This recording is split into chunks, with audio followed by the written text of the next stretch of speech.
Pallavi is bright. Okay, on that note, hello everybody. Welcome to the Sunday Club, or I should say, welcome to Republic with the number of windows we have today. But what I'm going to try and do is I'm going to move people out of the frame whenever I can. And please go ahead and like, subscribe, because I always forget to say it. So I'm going to start off by saying, please do go ahead and like and subscribe. Like part because then that works on the algorithm and more people get to watch Can our I tell you one videos. thing? You need I to want to thank curtail you. your introduction. Just get on with Okay, it. I need to thank you all first of all No, because you are. yesterday's I'm unable show to understand how has much you're told for being Pallavi. rude. Pallavi, wait. Let me just finish. I want to thank our viewers because yesterday's show, we've already hit like 60,000 views, which is the most we've done in less than 24 hours. So that was very cool. Okay, Why you told me let's you'd done more when I was there? And, maybe not. We'll find out today, won't we? Whether it's and that you or and that's us. this, that's despite Pallavi billing me as drunk. Some people have actually commented Sandip Ghosh was drunk at 7 o'clock, and that's because she said I was drinking whiskey out of a coffee mug. You were So showing it. Can You I were tell you one showing the thing, bottle. Sandeep? Pallavi is one of the nicest people on the planet, but she's so up the Congress's banyan tree that everyone else is insignificant. Pallavi Ghosh has done more for Rahul Gandhi than even Rahul's mother has done. In the sense, she's nurtured him, she supported him, encouraged him. She's the only one who's called Rahul Gandhi bright, and even then they've treated Where? her like shit. I mean, can you Suhel, imagine? move Most beyond people bright. have been given Yesterday, guardians homes. oh, he's so cute. She's been given an Uber car to move around. I, Suhel, now she is trying a new track, saying, "Oh, Uber he's so car. cute. He's looking so good in a suit. He's so He dapper. is. He's lost You weight." see, Yes, yes. Pallavi Ghosh went to the wrong school in Calcutta.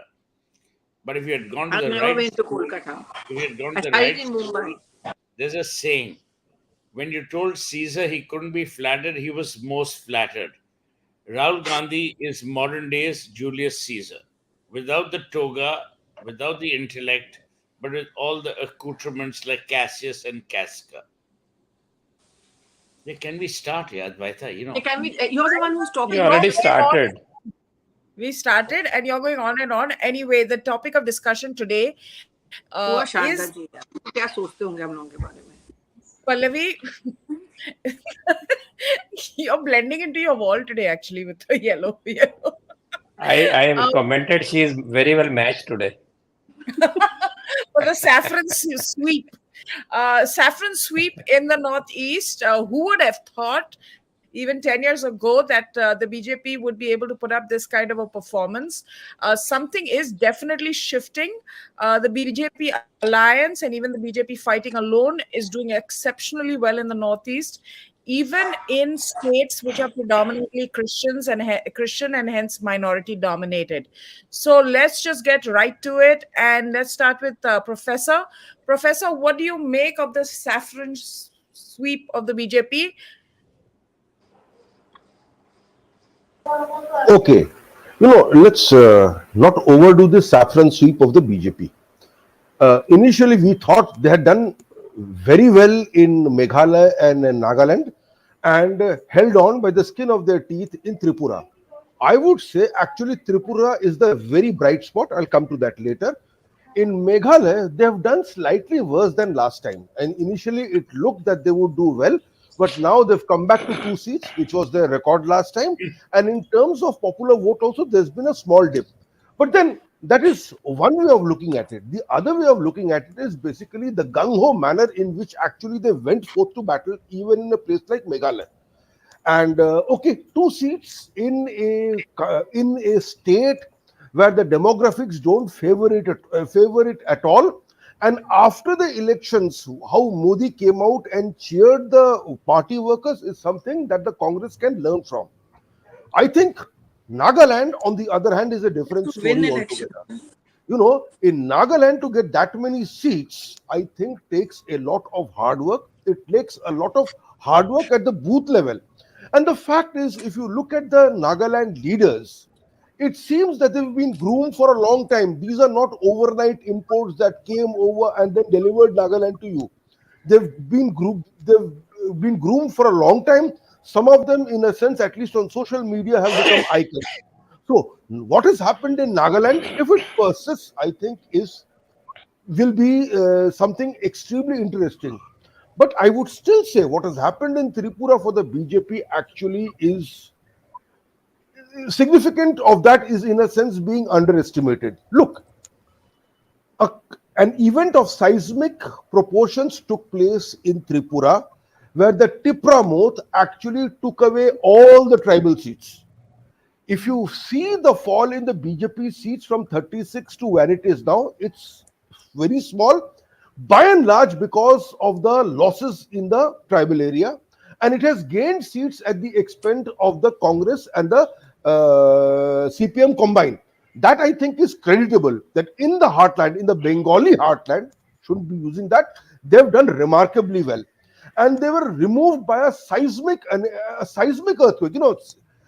In the tribal belt, because when you basically evoke these emotions of marginalization, especially in the northeast, it becomes extremely dangerous, if not difficult, to make even a rational argument.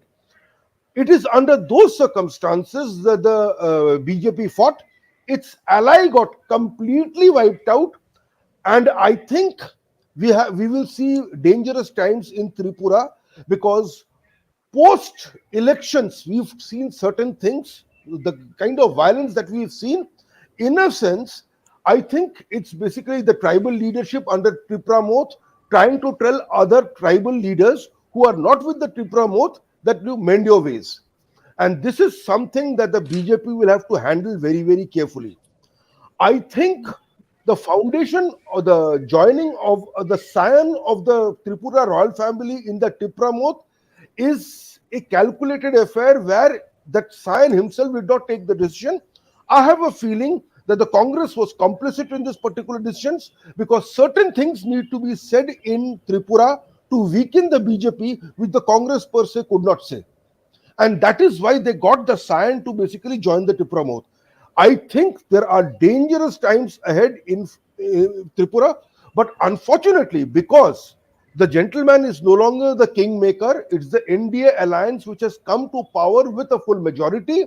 His bargaining power will be somewhat limited, but dangerous times ahead where Tripura is concerned. Okay, Pallavi, is that what you're picking up also? In terms of these present elections, the Congress has done terribly. What's the response in the Congress camp to the results? So there were two press conferences, and one of them was by the Congress President Kharge, and then there was another one by Supriya Srinath. And I really don't know why they say such things.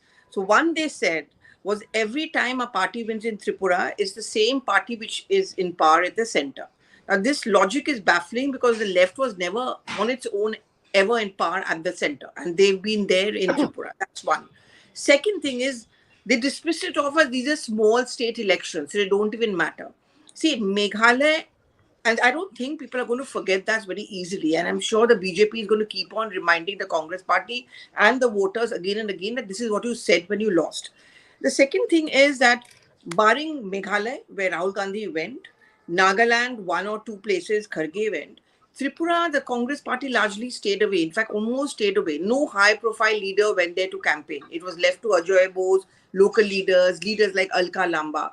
So these things are also very much played up by opponents. Ki, look, you didn't consider these elections important enough for your president to go, or for Rahul Gandhi to go, or even for Priyanka Gandhi Vadra to go. So there's a backroom narrative which is being built up, is that the Congress was doing this deliberately because they wanted to help the Trinamool Congress. I don't know how that narrative works. It didn't make sense to me. But I think that's a test case about where these people keep on talking about sinking our differences and having opposition unity to keep the BJP away. I think this is a perfect example of where it didn't work. Both Meghalaya, Nagaland and Tripura. Because in Nagaland, Kharge says we need to have an opposition unity for 2024. Within an hour, Rahul Gandhi in Meghalaya attacks the Trinamool Congress and says that, these people have made money, they're scams, and all of this is being used to, help the BJP. I think, and today there's an opposition letter which has come out, which signed by 9 parties, and interestingly, it includes the Shiv Sena and all, but it doesn't include the Congress party. And Mamata Banerjee a few days back says, I'm not going to have any alliance for 2024. But I'm told she's meeting Akhilesh Yadav in a few days from now. So there is something happening. And then London, Rahul Gandhi said, you'll be surprised. There's a big opposition unity thing happening. It just doesn't make sense. So why I think the Northeast elections are important, not only for the BJP per se, the minority votes and all of that, but more importantly for 2024, it just shows that they are so divided. They cannot come together. Suhel, how are you reading this? I mean, you belong to those parts, I mean, to West Bengal at least. Mamata Banerjee's Trinamool Congress, which has been trying desperately to strike out of West Bengal, seems to strike out everywhere, be it Goa or be it closer to like Tripura or Meghalaya. Why is it so difficult for them to break out? So Mamata Banerjee is now in bed with the BJP. Clearly, she doesn't want to harm them. She's openly and brazenly against the Congress. As Pallavi rightly said, the Congress today is rudderless. Rahul Gandhi did a great Bharat Jodo Yatra. It only made him famous, no one else. We are in deeply troubled times, and I'll tell you why. You can't have a functioning democracy without an opposition. But it's not Narendra Modi and Amit Shah's job to go to Khan Market buying an opposition. What do we do? How do we rein the arrogance of the BJP in?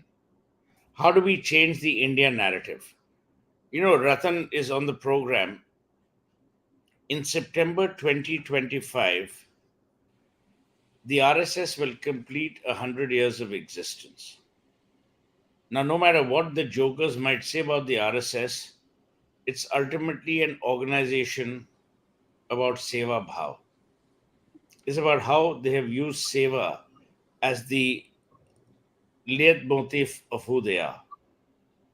No one talks about it. In today's world, when we want to abuse India, we talk about fascism, extremism, but no one talks about the 2 lakh projects that the RSS does. And I'm no RSS votary. No one talks about the fact that when the floods when whatever happened in Surat and in Kerala, it was the Karyakartas who worked. My point, Advaita, is in today's India, the narrative needs to be cleansed, not of rumors, but of the truth. In the sense, the truth needs to be placed. Who's going to do it? So, absolutely right. When Pallavi says, oh, the opposition, blah, blah, blah, where are we going to see this opposition? Yogi made a brilliant point in the assembly in Uttar Pradesh when he told Akhilesh Yadav, ki you are not even respecting your father. That's how we become in India.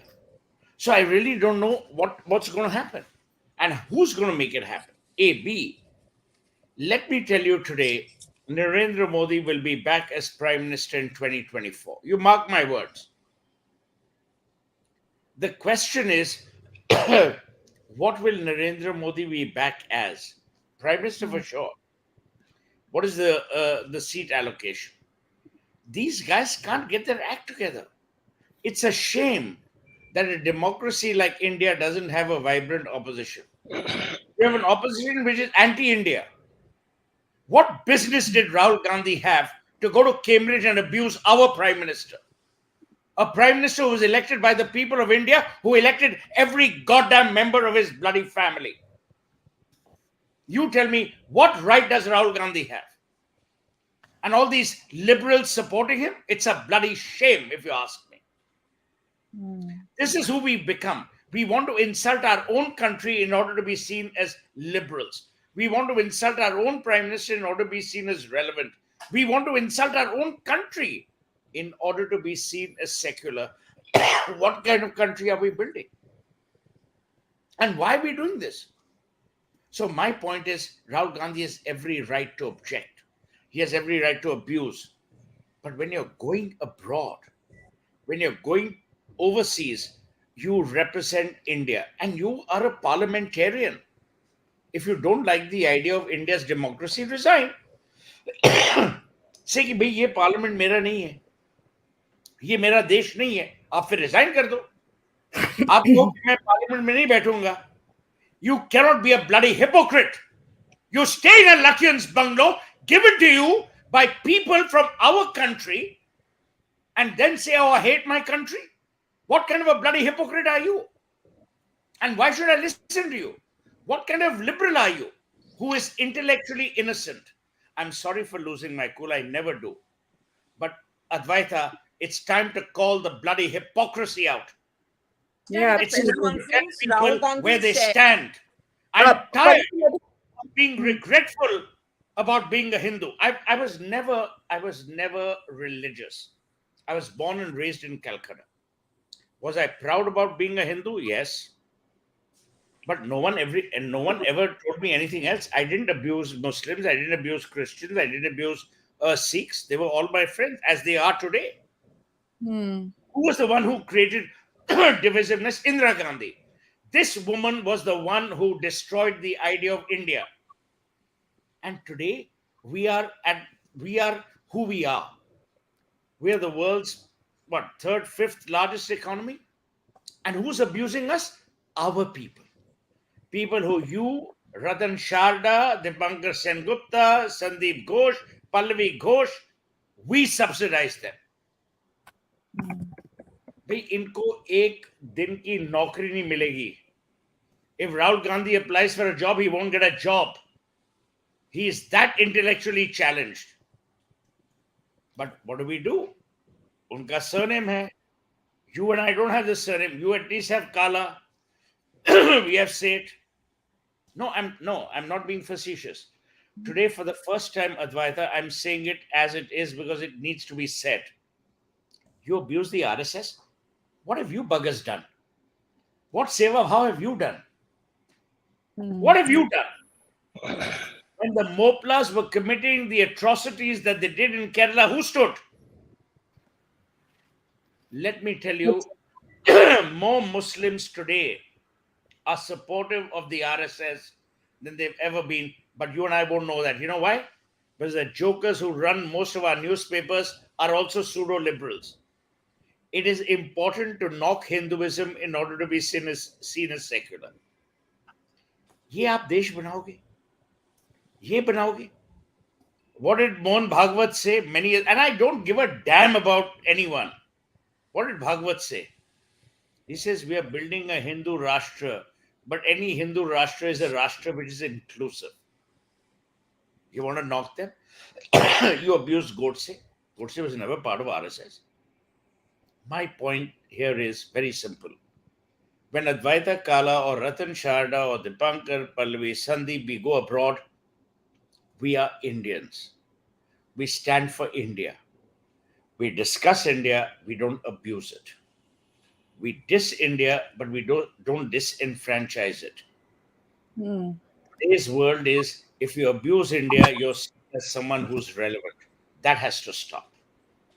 And my last point, Advaita, is we cannot be a country that is ashamed of itself. We have nothing to be ashamed of.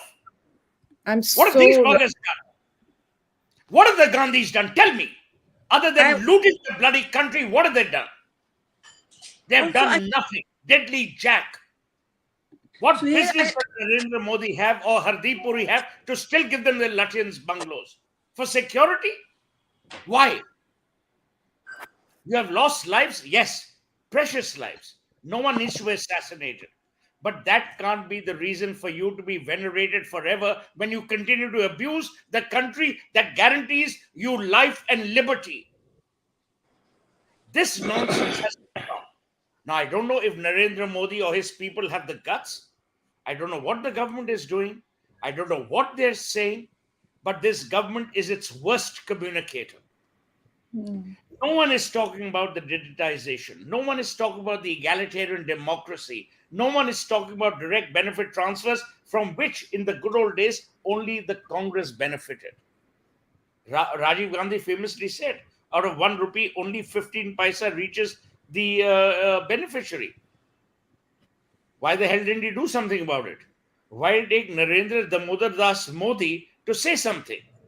To which an absolute, I mean, I don't even want to say, you mock his father's name? Is, Absolutely disgusting. is this India? Is this what we've become? Is this our democracy? So I will say this, Advaita. I love my country. I will love it to the dying days of my life.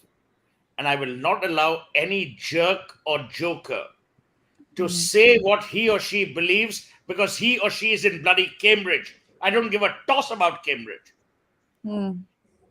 Rahul Gandhi will not even win one vote in Cambridge because those people are not dim enough or intelligent enough to vote for him. He has to come back to India to win an election. And if you had that much of courage, then why didn't you win it from Bareilly? Why? Why do you have to go to Wayanad? You know why? Smriti Irani is working harder in the last 8 years than these jokers have worked in the last 56 years. That's the tragedy of India. Pallavi, you wanted to come in, please go ahead.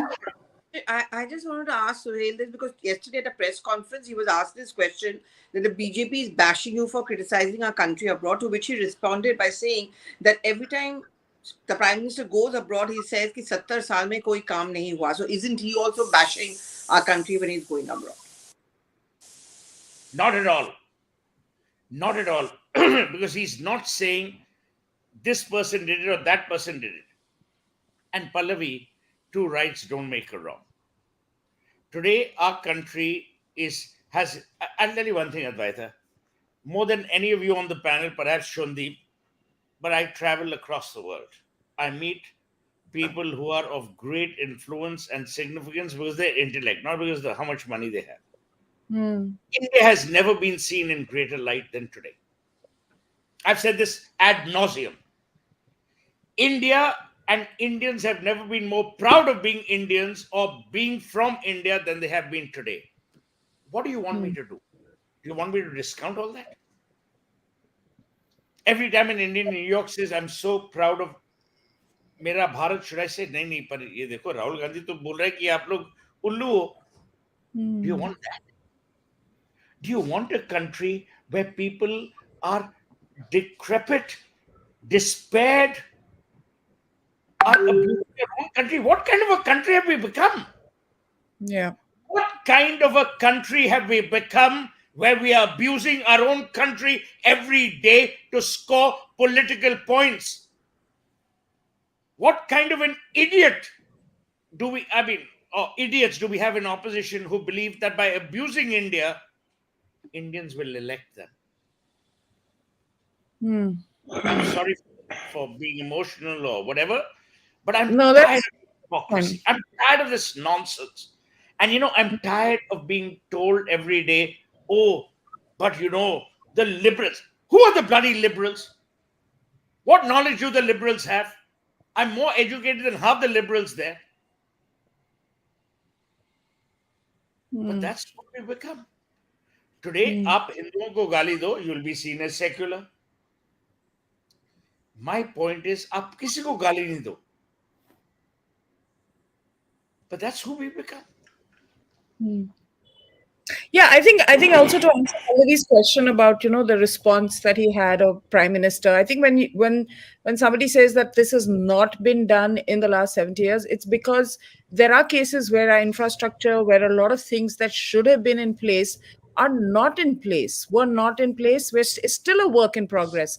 But if you even look at 14 trillion spent since independence, and of which 7 has been spent in the last 8 years on infrastructure development, it shows you a different level of commitment that was not there earlier. So I think he's not going there and calling Indira Gandhi a fascist and her regime an authoritarian. Although she is the one who actually did show fascist tendencies by imposing the emergency. But Ratan Sharda ji, if you can come in here and we circle back to Northeast, I want to know from you, the RSS has played a huge role in these areas. I know that you've done a lot of research. I know in Assam, for example, a lot of pracharaks have lost their lives over the years, especially during the times of insurgency. These are silent sacrifices. They don't get recalled with any medals or on TV or anywhere, but they've been going on for decades, and with the purpose of ensuring that the territorial integrity of India is not compromised, and the Northeast feels very much a part of this country, part of the Indian experience. And that is displayed in large measure by what the Prime Minister has done. He's the only Prime Minister who's gone 50 times to the Northeast in the last 7.5 years. Advaita, just to complete the point that Suhel ji made, after 1978, when Indira Gandhi went to UK after being released from jail, she was asked about not speaking against the current government. She said, in India, in outside India, I will not speak against my government. I have not come for that. This is the difference between what Rahul Gandhi and his grandmom was. Coming to the Northeast, there is a lot of ground to be covered. First of all, in my mind, to see it only as a political electoral victory for BJP alliance is not right way of viewing it, because it's a tectonic shift. Today, that mainstream media and people like you are talking about Northeast, while earlier were just what Rajiv Sardesai called tyranny of distance, where no news are ever covered in national TV or no election was taken seriously except one or two lines and just mentioning the number of seats, etc. It was like a dark warehouse where you had a vote bank. You went once in 5 years, dipped your hand, took out the vote bank from church and from terrorists, somehow managed to make a government, and you disappeared after that. You made money, everybody made money, and every political party was happy. Now you suddenly find it has become the most precious, most important part of India. And it's a huge geography, it's not small. It is the longest land border across India anywhere else. We don't even realize that. Now coming to how the situation changes, it is not suddenly that you find BJP and Alliance winning. If you look at the vote share, in case of Meghalaya, it was 41%. In case of Nagaland, it was 51% together Alliance. In case of Tripura, it was about 39%. For a party which in 2018 was supposed to flash in the pan, which was supposed to be some political manipulation, this election was not a manipulation. It was hard-fought election. Now, how did it happen? Like you rightly pointed out, one is the kind of infrastructure that has gone into Northeast at breathtaking pace. I have gone there, I have seen the change. It's humongous. People are full of optimism. People are very happy. People realize they're part of India now. All this has happened now after 9 years. It didn't start even then. It started in Atalji's time when for the first time Northeast had a separate ministry. And then we had UPA where Mr. Manmohan Singh was supposed to be an MP, Rajya Sabha MP from Assam, but he hardly did anything, even lift a finger for Northeast. From there, today we see where we are. Coming to RSS worksheet started in earnest in 1950, when Eknath Ranade, who was at that time Sarkareva, went for one month to Northeast and came back to a RSS training camp of 1 month in Maharashtra. He said situation is so bad, if we don't send pracharaks immediately, in 30 years, Northeast will be cut off from India. Immediately, 10 pracharaks went to Northeast, 8 from Maharashtra, 1 from Punjab, 1 from, I think, Himachal. And together they started work. They had no resource, nothing. It was totally anti-Hindu, anti-RSS atmosphere at that time. In fact, the work began with Marwadis there, slowly spread to the local people and local population. And situation was so horrible that you know where to eat, where to sleep. They were attacked, they were persecuted, they were threatened. So they started work with Seva, they started work with schools.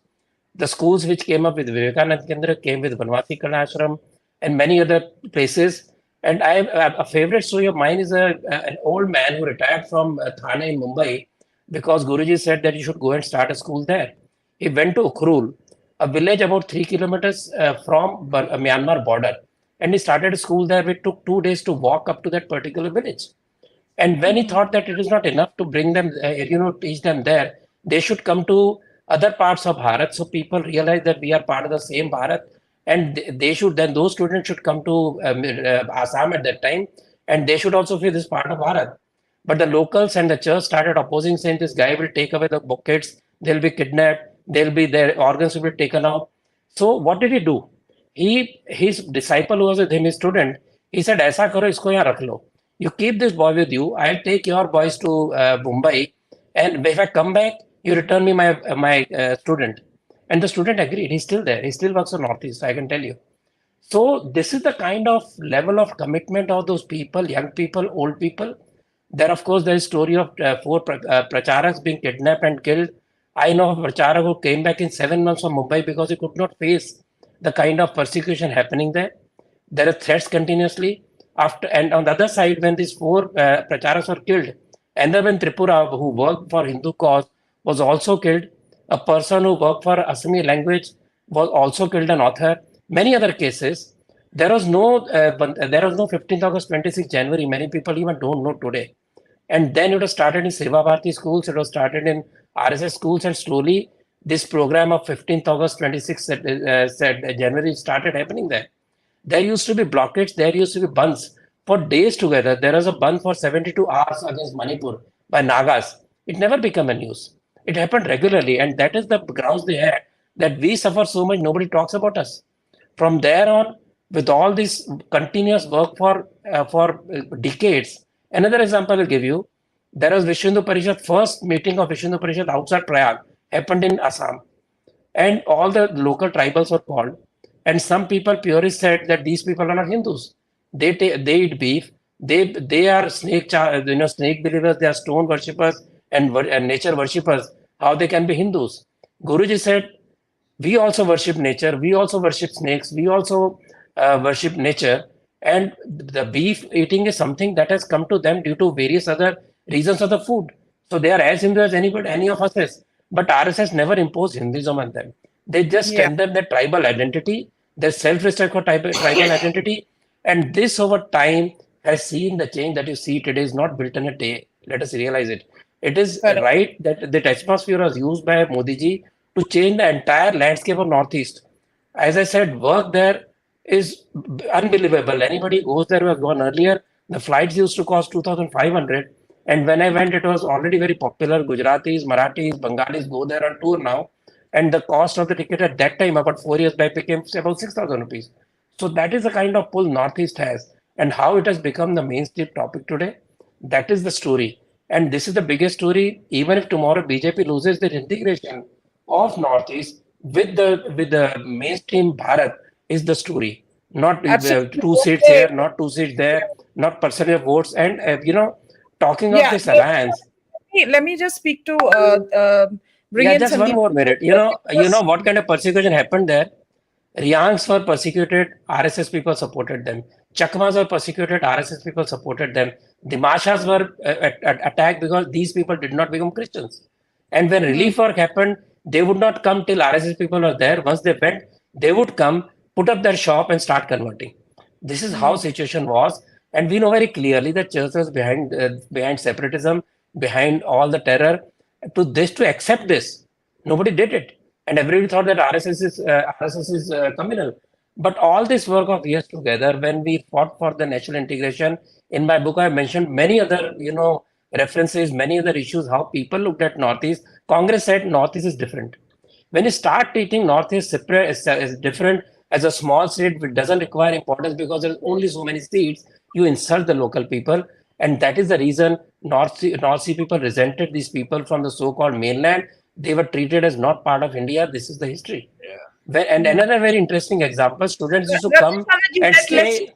let's Just just one get minute. No, you're allowed, Suhel. Let me just put one or two more points. So no, no. that's very I interesting. Just very interesting. Students experience interstate living by ABUP.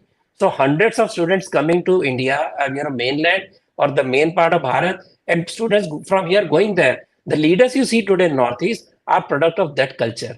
Students used to come and stay in homes as local, as their adopted child. They would study in local school, go back to Northeast. These are the politicians you see today. These are the people in different parties you see today. That is why there is a sea change. Okay, great observations. Sandeep, let's bring you in quickly and let's keep our comments a little shorter so that we can move on to the next topic also. So, Sandeep, finally, sorry, it's been 34 minutes. I No, no, told you, no. I feel like Republic today. No, no, I thoroughly enjoyed the conversation. It was very enlightening. And to see Suhail in that form, Professor taught us a lot, and especially highlighting the other risks of Tripura. And certainly, Mr. Ratan Sharda Ratanji was absolutely brilliant. I will just make two short interjections because everything that had to be said was said. Only one context, Ratanji, RSS is a fantastic job. The other organization which has done again great job in the Northeast, but they're non-political and they don't talk about is the Ramakrishna Mission. Yes, Uh, yeah, totally agree. Yes, in Arunachal, even today, the best hospital is of RKM. yes, Along this thing, if you go into Meghalaya, right at the border of Shela, which is on the border of Bangladesh, India, they run a school, and some of the yeah, chief ministers of Meghalaya and people have come out of those places. Today, coincidentally, the two senior most monks of Ramakrishna Mission, the senior most vice president Gautamananda was for many years in Along, and he's got a huge following there. Their entire general secretary of the World Order, Suvirananda, he was there. So they've also done a lot of yes, quiet work out there. And yeah, without agree. these kind of interventions, as you are saying, Northeast could well have been alienated.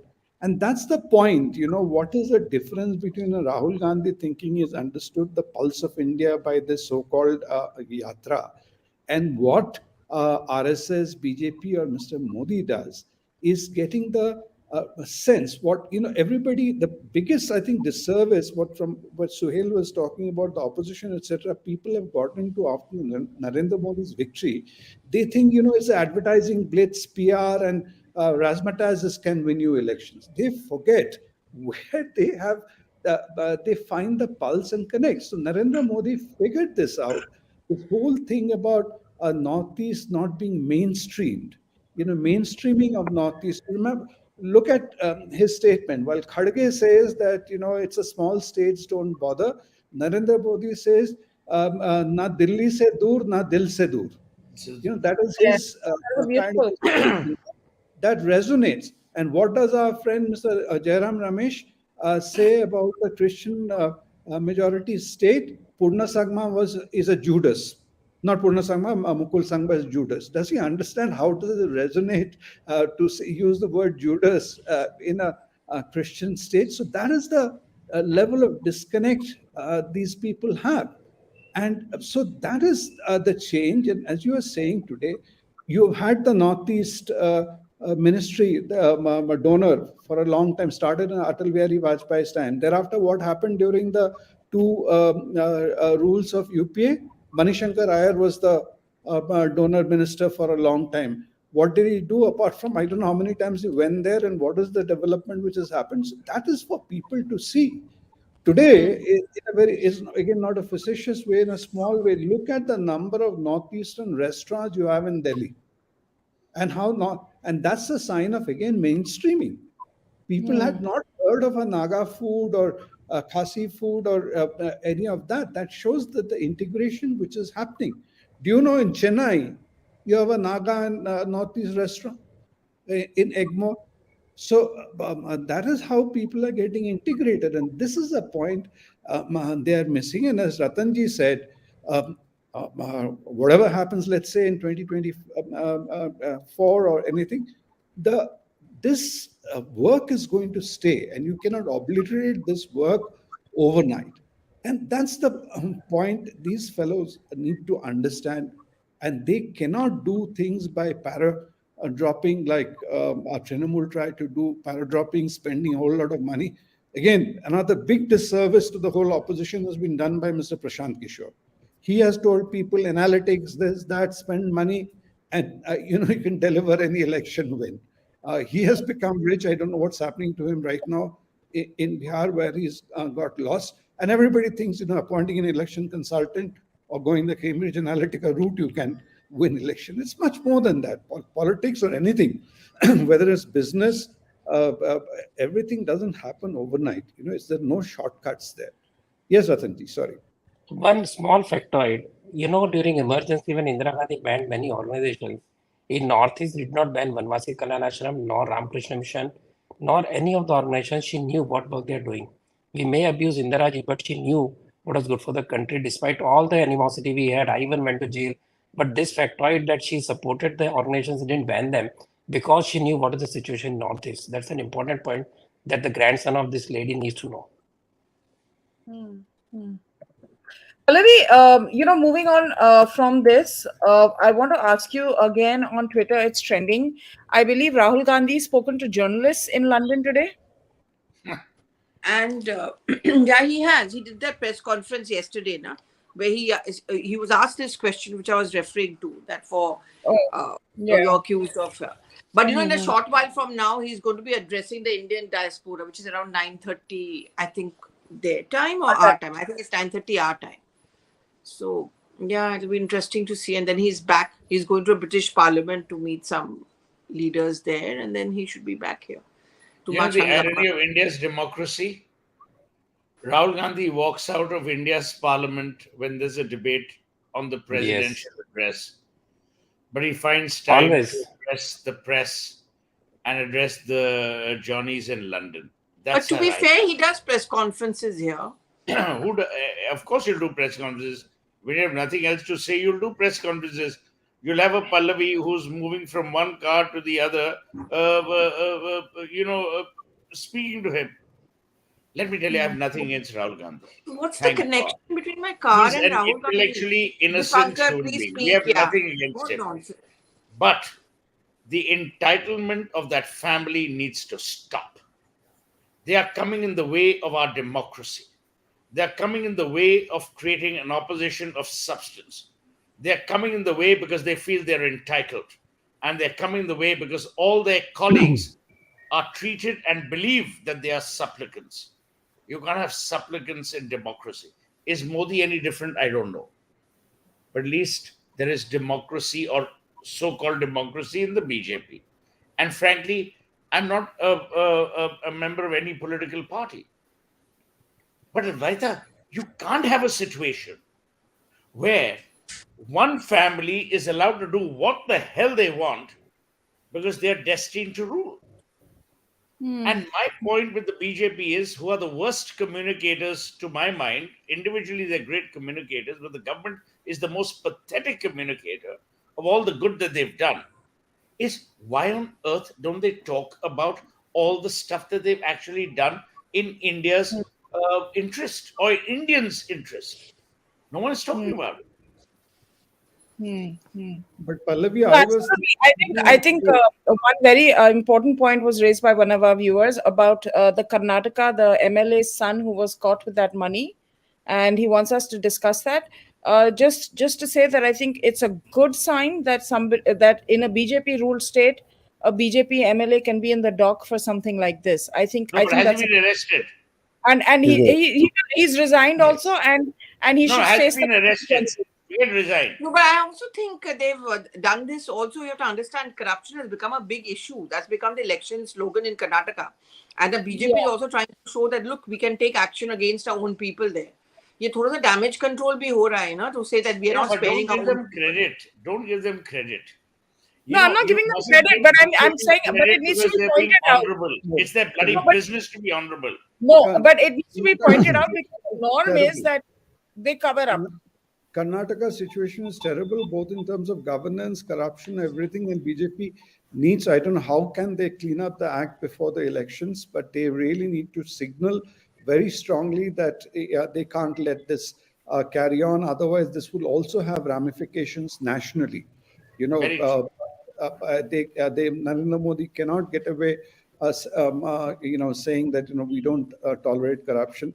Though Amit Shah made this great statement saying we need BSY back, only he can stop corruption in Karnataka. I don't know whether he was misquoted or what. What did he say to say BSY can stop corruption? But Pallavi, before I hand over to Dr. Sengupta, I really thought of you.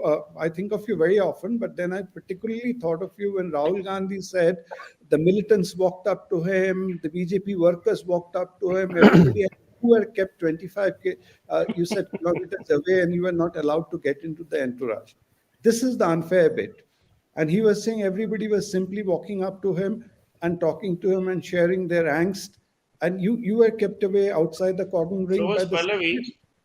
Pallavi was not allowed in the Bharat No, Jodo Yatra to come She is close to not a Rahul. terrorist, no. Pallavi is not a terrorist. No, but Pallavi was not Thanks, allowed. Sharda ji, thanks. The problem नहीं is the नहीं बस वो तो Pallavis ये है कि वो भी बुला and the रहे थे. Advaitas are they are more loyal than the king.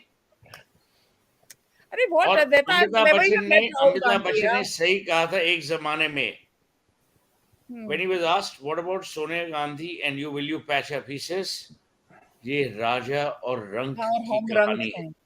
Hmm. राजा तय करेगा कि रंग से कब बात करनी है, not the other way around. Let Dipankar speak, because you're not making any intelligent contribution, Advaita. Let him speak. I'm not Okay, making He a hasn't you know, spoken what at the all. viewers are saying. No, not you know, drunk. Yeah. Whoever saying I'm drunk, I'm not drunk. Yeah, Abhinav. someone Okay. Pankar will began tell the you're discussion, sounding yeah. drunk. to, No, to because come back to the I'm old. I'm Northeast, 60. yeah. Like I'm having coffee. Okay. Anyway. To come back to the Northeast, I think one of the developments that you've seen that a person from the Northeast, and I'm talking about Himanta Biswa Sharma, has moved to the center stage, so vividly. If you look at his comments on social media, the following that he has on social media, and the things he says, I think resonates with most Indians. This is a change. I mean, previously you had a Devkanto Borua, a joker of the highest order. India is Indira, Indira is India, and Sanjay Gandhi was Swami Vivekananda, etc. If you take that joker apart, nobody from the Northeast had basically come onto the Indian center stage as, I think, emphatically as Himanta Biswa Sharma has. I think that, in a sense, is a symbol how parts of the Northeast, in a sense, have been mainstreamed and how their leaders, in a sense, have come to the mainstream. But let us face this has a, even Dipankar, one earlier minute. on in Dipankar, since you JNU, I mentioned used to, Devkanta Badua, his other saying was Congress's support in Northeast is Ali, Mali, Kuli, Bengali. na Ali Kuli Bangali. Akoli Bengali. Now Huh. that was the formula on which they worked. That is how Yes. Congress, tried to exploit a Northeast. If that is your vision for a region, what else can you expect? You So, know, the other thing is, Northeast, in a sense, the policy was, in a sense, to bribe the Northeast into submission. One thing that happened, I think, in the late 90s, early 2000s, we started to see increasingly people from the Northeast coming to places like Bangalore, etc., where they Yeah. became part of the booming service economy. And Yeah. they realized that another life was possible. And I saw some of them come to places like JNU, where they would confront their radicals, the self-determination types, and ask them hard questions to the point that these characters found themselves becoming irrelevant. And let us face it, I think some credit also has to be given to Torun Gogoi. He took Yes. over Assam from the corrupt AGP. He ran it stably for a period of time. Of course, Putra Moh got the better of him. In a sense, he also brought some sort of governance in Assam. But what you see now, the leap in infrastructure. See, I also go to Assam from time to time, and I go to very remote places, Dhemaji, etc. And you have to see the kind of infrastructural development that's taking place right all the way to Arunachal. Are tourists coming out there? Yes. But when this place is finally opened up, the number of tourists it can get from the other parts of India, I think, will be phenomenal. And I'm actually waiting for that particular day. But you see, the It's very, usual thing, it's, yeah, Yeah, and I it's just very want to say interesting. Gaurav Gogoi is No, actually it's is very actually a very interesting that 1 second. Dipankar, No, it's he said Putra Mo. I just want to say Gaurav Gogoi is actually a good guy a with very his good heart guy, in the very right good place. guy. Let With me his tell you heart in what the right Dipankar place. just said And about the okay. Northeast. Hmm. You might fault Amit Shah, Narendra Modi, BJP for 370, but let me tell you what people on the ground are saying. After years, Jammu and Kashmir has experienced tourism of the kind they never have. People are back getting livelihoods. People have food on the table, the dignity of a livelihood. I mean, for God's sake. There's that old saying, Advaita, with forms of government let fools contest. That which is governed best is best. Today, forget everything else. I will tell you what my problems with the Modi government are. Number one, they should slam people who are bringing about divisiveness on the basis of religion. We have no place in this country. Number two, my issue is that whenever someone tries to create Any kind of divisiveness based on caste, color, creed needs to be slammed. But look at the good that's been done. P. Chidambaram famously in Parliament said that what will the Panwala and what will the villager do with digitization? Today, we are the world's leaders on digital economy. Give us some credit. Let's be proud of who we've become. Let's be proud of our legacy. Let's be proud of our contribution. People say, oh, Jaishankar's remarks are about a muscular policy. What's the harm? Do you want to be subjugated all your life? Do you want to be compared to Pakistan? Do you want to always be regretful about who you are? Also, I'll tell you one thing. I'm no BJP fan or Congress fan.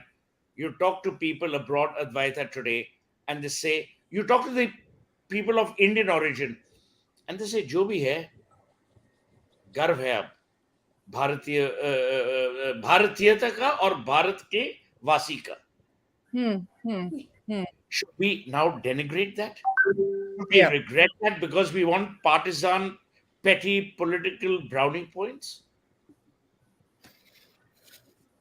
Ratan Shadaji, please come in. You wanted to make a point earlier. No, I made my point. I am not. If you want to make another point, I can of course make many points. But I think you want to move to the next subject now. Well, the next subject really is Imran See, Khan is a again.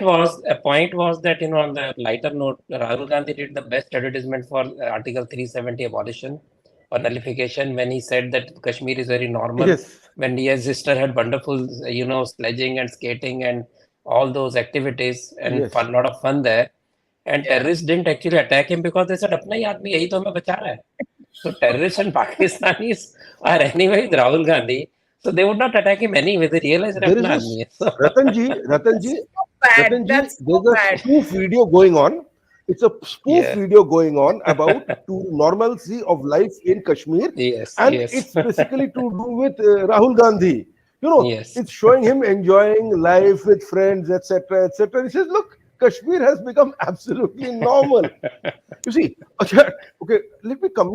There are certain things that Suhel said. The problem with the Congress, it's become an opposition tyranny's opposition, which proposes nothing, opposes everything, and somehow wants to turn out a government. So to the extent they start belittling their own initiatives. For example, if you look at Aadhaar, it was started during Manmohan Singh's time. You had Nandan Nilekani actually launching it.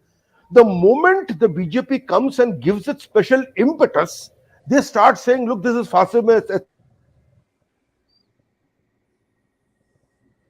He's frozen. He's Mm. frozen. Suhel, Am I- one am request I came frozen? from Mr. Garg. He's saying, can you please say a few words on Yogi ji? Can you do that? I said it on your program. I said it on another channel. I think what Yogi Adityanath has done in two compartments. Number one, with law and order, is remarkable. Number two, I will tell you this, and I will give the name of the person so that no one thinks I'm bullshitting. Night before last, in Goa, there's a gentleman called Saeed, who is a cab driver in Goa from Gorakhpur. I didn't know what his name was. So I asked him, I said, "Kahan se ho bhai?" He says, "Gorakhpur se." I said, "Acha." तो ऐसे फिर योगी आदित्यनाथ इसे हमारे ही हैं. तो ऐसे फिर क्या हो रहा है? He's saying, "सर, जो भी आप कहिए, उनने लॉ एंड ऑर्डर की व्यवस्था को एकदम ठीक कर दिया है." I said, "Great." I said, "और?" He says, "देखिए, जो भी लोग बोलें, वो शासन के ऊपर, now my Hindi is not that good. He's focused on governance. He says, "sir, मैं मुसलमान हूँ." Which I replied, वो अहमियत नहीं रखता. आप भारतीय हैं, आप उत्तर प्रदेश के वासी हैं. He says, मैं आपको जो कह रहा हूं वो सच कह रहा हूं कि आज का मुसलमान उत्तर प्रदेश में इतना खुश है क्योंकि लॉ एंड ऑर्डर की जो व्यवस्था है वो सही है. इसे हमारी बहनें, हमारी बेटियां, हमारी बीवियां सब जाती हैं, उन्हें कोई कष्ट नहीं होता. Now, you ask anyone, you ask an industrialist today, why did they give a commitment, excuse me, of the contribution that they've offered in the UP Investor Summit on February 10 and 11? You know why? Because they believe that that state is fit for investment. That's the India we need to build. But if you ask any so-called liberal about Adityanath, they'll say, "Oh, he's saffronized, he's Hindu, he's this, he's that." We have become cynical to the point of being destructive. We Yeah. find a problem in every solution. We hate our own progress. We are dismissive about our capabilities. This is who we become. And I don't know what to do about it. Because the government is unable to do anything. We are unable to change the narrative. We are unable to talk about the fact that more and more people today are getting direct benefit transfers without any leakages. So what do we do? The RSS, which Ratan knows about, which is a yeoman service, is seen not from the perspective of Seva Bhav, but as communal, extremist, fascist. You know why? Because two jerks from the Washington Post or the New York Times sitting in Lutyens, Delhi, are talking about it. So it's very fashionable for us to quote. मैं आपको एक बात बोलूं अद्वैता जी, हम भारतीय जरूर हैं. हमें 1947 में फ्रीडम प्राप्त हुआ, पर our मानसिकता is still to worship the Gora. That's who we are. No, but let अगर us face गोरा it. आप लोग को कहे ना, आप बोलेंगे हाँ यार ये न्यूयॉर्क टाइम्स ने कहा था, अरे बहुत सही है. Sorry. Let me please come out here. Suhel, this cynicism, this thing is being built up. If you are indic and you are assertive, then signals go up, warning signals go up in all over the world and in India. How do you put them down? If you are indic and you are submissive or you are indifferent, okay, we'll say some good words about you. This particular narrative of cynicism is not, it hasn't happened by default. It's happened due to conscious effort, and I agree with you that the government isn't doing enough to build a counter narrative. That, in a sense, has to be done. But I will tell you one thing that basically warmed me. It seems that at least one TV channel is now talking to certain, you can say, cultural icons who champion the indic nature of Indian civilization. So I saw a very good interview of Dr. Kunrad Elst on a particular TV channel, and I liked it. I think we have to call people like Vamdev Shastri, we have to call Arvind Nilakandan, who was, I think, also called. We have to We're start talking calling about these Anand people. Narsimhan's show. Anand Anand Narsimhan's Narsimhan. interview. No, I Anand is think we very have good. to now Yeah. start calling such people so that you can have a civilized conversation, capsules where you start mainstreaming these particular things. People do not have to be defensive of what they are, and they can be proud of what they are also without sounding offensive. That is what I love so much about Anand Narasimhan's show. Actually, we have to do this, but that's being done at one level. The coordination and coherence that an effort requires to turn this around is unfortunately that I do not see, and that is something that you've always talked about. I don't know how to turn this around. I think you would know better. Sir, No, ask Ratan I think Sharda. you have a point. Ratan Sharda has written about the RSS. Ratan Sharda is as Indian, as rooted in the soil. The tragedy with us is हम अपने गिरेबान में जब झांकते हैं, सिर्फ खामियां देखते हैं, सिर्फ फॉल्ट्स देखते हैं. We are unable to see the good. We're unable to see the good that people are doing. We're unable to see the benefits that India is providing. We have destroyed our own civilizational legacy. We worship the Bill Gates and the Warren Buffetts, forgetting that Manu in Manusmriti talked about Dan 3,800 years ago. That's who we've become. We are slaves to Western ideology, to Western thought, and tragically to Western opinion. Dipankar, to put the things in a positive perspective, I think I have seen the change happening in last, I think, 10 to 12 years about what we are, what our civilization is a huge change, right from young to old people. I met a fan who was just 10, was 10th standard. I couldn't believe it. He said, I read your books, I have seen your TV shows or YouTube, and you meet young people who want to know more. And when I make those kind of, discussions, they say we knew nothing about it. So the lack of information about our own culture, our own history, etc., is slowly biting these people, and they are wanting to know more and more. And that is a change. Government may or may not support the kind of narrative you're talking about, but on the ground there is huge change. There is so much change. There are a lot of awakened Hindus who think that RS is dumb, RS doesn't know what to You do, know, and we know much better. And there are Muslims on the other side who say what is happening is good. When you go for something that Mohan Bhagaji says on the TV show, leftists don't know what to say, but there are people who criticize out the system. We have become so boxed in our ideas that if you appreciate anybody, let us say tomorrow I like a particular tweet of Barkadat, I'm immediately hammered for liking something. If a person says something good, whether I am in favor of that person or not, why we can't appreciate that? Whether it's a Congress person, whether it's a BJP person or a communist. This bipartisanship is missing in public slowly over last few years because it becomes so polarized that we can't even see good in good people.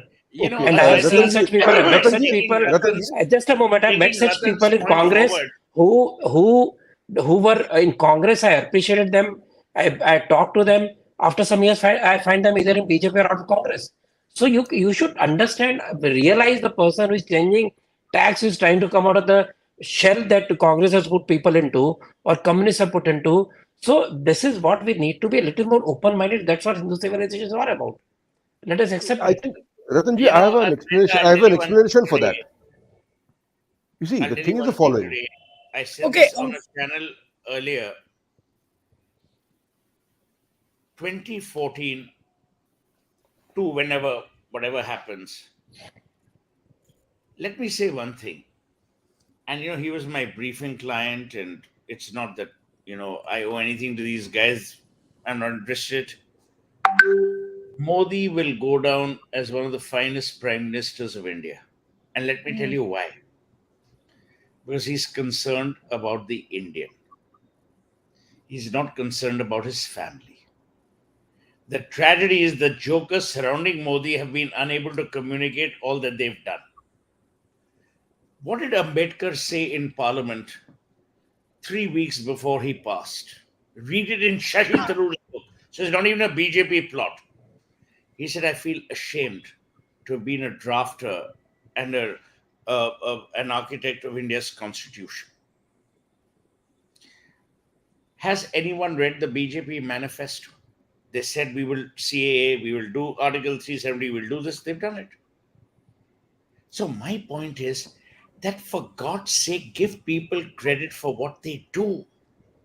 Just because you hate someone's politics, you don't have to hate his or her contribution to India.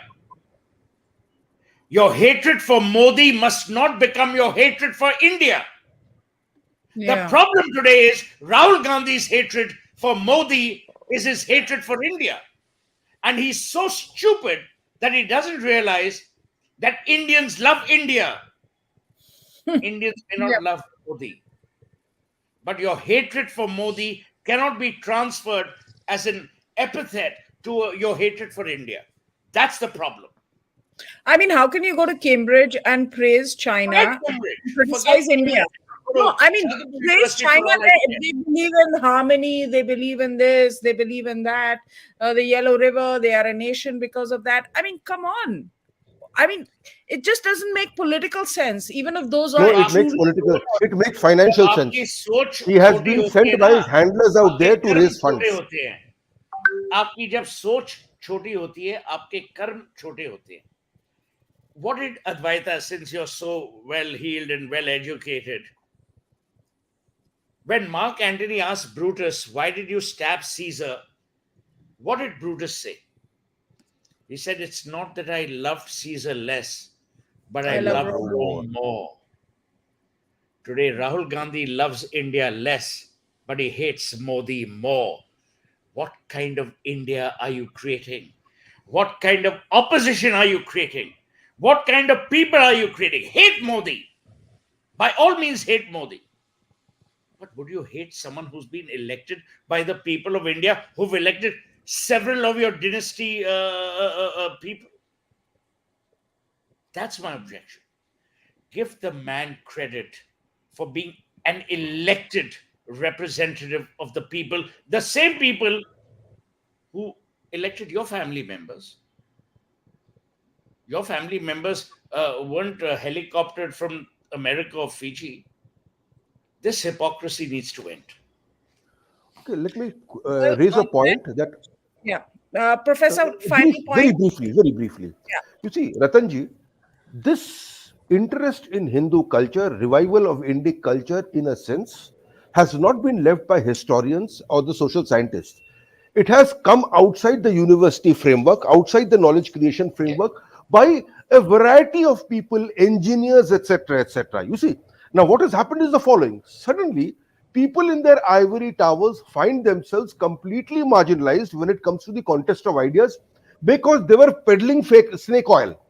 It was false. It has now proved to be false. All this alien invasion theory has been proved to be false by science, by theory, by evidence that has come out. It's been proved to be completely false. The theories about Aurangzeb, etc. What has happened is the following. So you have embittered social scientists, now marginalized. So, what they do with full invective and venom, they start charging at the people who start contesting their ideas. So, as Indic thought rises at one point, it's coming with a lot of poison. Now, you can call it Samudra Manthan. Poison is being released. At this point, I don't know who our Neelkant will be, who will basically drink up all this poison. So, with the rise of Indic thought, the popularity of Sanatan Dharma, what is coming is extreme bitterness. And in a sense, that is being manipulated to basically say that India today is a divided society, is a violent society, and so on and so forth. And that is where I think it's very important that the government of the day also start coming out with a narrative, a media management team which is able to set things right and basically at least do away with some of the stupid ideas that have found so much traction. To that extent, I think I have to support Suhel, where he says the government really needs a proper media policy. Really, it's not working. It's not working. Okay, very quick question to all of you. A lot of our viewers have been asking about the Supreme Court judgment on the Election Commission.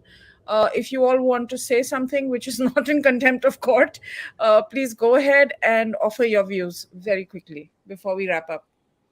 I See, am shocked. I am shocked because there was no legislative or constitutional vacuum out here.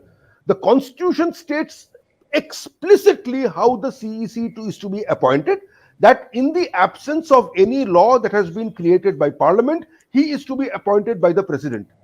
When there is no constitutional or legal vacuum for the Supreme Court to impose itself and say how it will be done, I think basically has breached its powers, it's overstepped its powers. I now expect the government to come out with something. You know, this cannot, the government cannot let this pass. see, my concern is that a court which is loaded with more than 5 crore cases, right from smallest court to the highest Supreme Court, it doesn't have time for that. It has time for their regular break, etc. That very court today says that we have time enough to be members of the panels, whether it's election commission today, it could be RBI, tomorrow it could be finance commission, anywhere. If they think they are very fit to have their opinion on every legislative matter, I think the idea of 4 pillars of democracy gets a huge beating because you're trying to mix up executive and the legislature with your power, and which is not part of the basic structure of constitution, so-called, which you're talking about. Even this talk about collegium being a basic nature of constitution is not. It's not part of the basic structure of constitution. It was created in 1993, much later. How does it become basic structure? And if this logic carries on, I think the next logic should be that in the judicial selection process, they should easily agree to have civil society members and prime minister and member of the opposition. Why it should be same for everybody? So if they agree to that, then I will say, okay, they have a right to talk about. It's like they're trying to get a partnership in governance. Earlier, they used to pass Yeah. orders on, municipal gutters. They used to pass like, their views on any building, any road, or anything. Today, they want to pass order even on something which is purely executive power. So they show total, I would say, lack of trust in the government, which is chosen by the people, and they had no reason to reject NJSC, which was unanimously passed. So Parliament, being supreme in a democracy, has been totally shattered. And for the judiciary to believe that they have all the right answers, whether it's sports, whether it's BCCI, whether it's a bank, or whether it's financial institutions, and believing that they can have arbitration power, but government cannot interfere in judicial selection process. I think this is contradictory and very hypocritical. Okay, and Suhail, over to you. No, I have a very simple thing. As Ratan said, the Supreme Court is the court of interpretation. It's the court of precedence. It's not the court of decision making. It's not a court to say, oh, do this, do that. It's a court which either upholds or doesn't uphold something that the high courts have done. The tragedy is that successive governments, perhaps even this one, have used the courts to do their dirty job. At times, they have passed the buck onto the court saying, "Bhai, aap decide karo." Now the courts have tasted blood.